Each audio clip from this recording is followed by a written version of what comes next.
What kind of life do you want to live? What kind of people would be great companions, team members, business associates? Who here actually has a great idea about the answers to these questions for themselves? Actually, like in depth.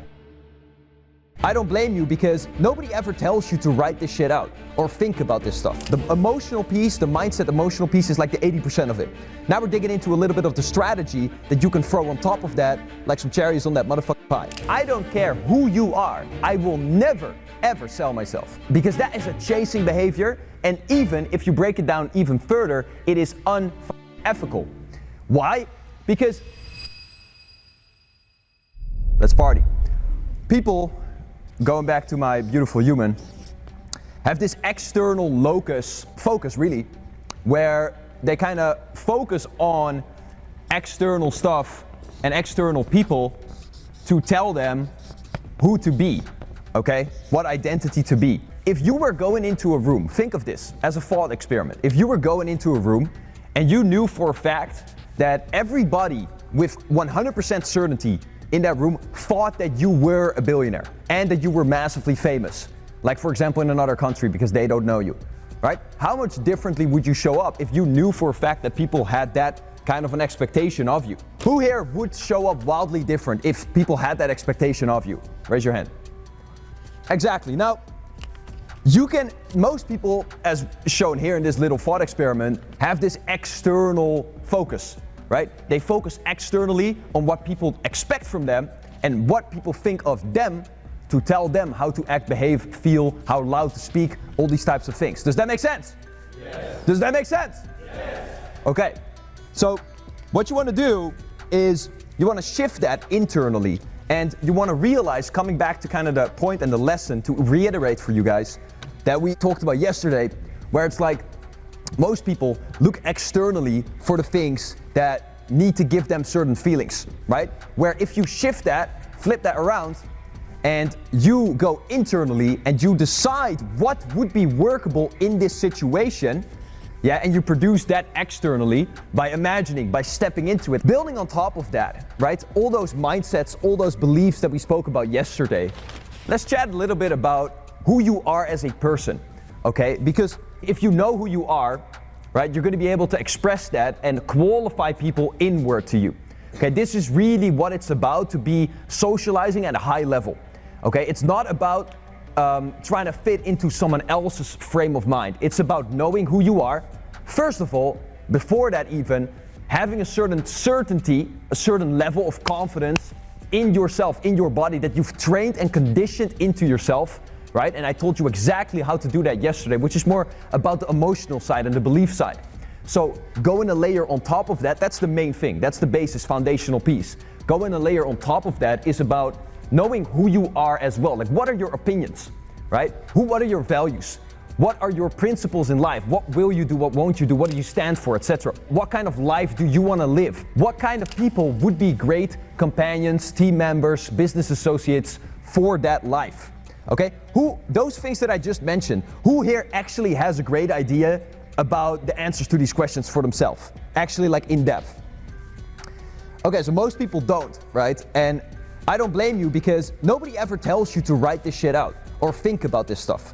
So if you then go into any social interaction, how the fuck are you supposed to qualify someone if you don't even know who the fuck you are and who you want to hang out with? So you want to get crystal clear on who you are as a person, what you want out of life, the goals that you have, the values that you have, what's important to you in life, what's not important to you, and what kind of person in every area of your life would be a great associate, companion, business partner, whatever. From that place on, you're gonna have a very strong frame whenever you interact with someone.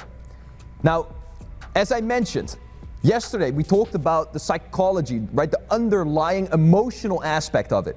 Because you can have all this stuff, but if you still don't have the certainty in your body, you can know all of it, but you can still not communicate at a level of certainty. Does that make sense to everybody? Yeah. Yes. So it's like, that is the foundational. The emotional piece, the mindset emotional piece is like the 80% of it. Now we're digging into a little bit of the strategy that you can throw on top of that, like some cherries on that motherfucking pie. If you have clear who you are as a person, you're going to be able to pull in the people that you're supposed to connect with, okay? Who was out last night, like socializing, talking to people, whatever? Exactly. So if you're out and you're socializing and you just are wandering around, right? You're talking to people and you're just going in there with a locus of focus. Locus of focus. Say that. Locus of focus. Locus of focus. Locus of focus. You're going in there with a locus of focus that is geared towards just trying to please people, right? Trying to connect with people and whatever, because you don't have clear who you're supposed to connect with, right? When I go out and I talk to somebody, it's the other way around, guys. It's like I'm chatting to you, I'm asking you questions, I'm giving you, either a good look, either a bad look, I'm moving away, I'm moving towards you, whatever. Any of these types of things. And what is that sub-communicating, guys? Someone shouted out, what does that sub-communicate what I do? The buyer. The buyer, exactly. And a lot of people talk about this stuff to where like, oh, master your sales. Like, bro, if you want to master your sales, and this shit is all intertwined. We're talking about business, social, okay? Even health, because if you view yourself higher, you're gonna have less stress in your body even, right? So all these things are highly related.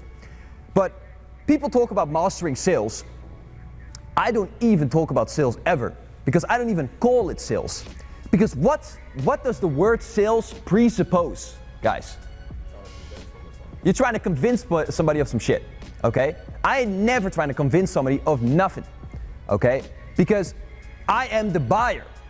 And I don't care who you are, I will never, ever sell myself.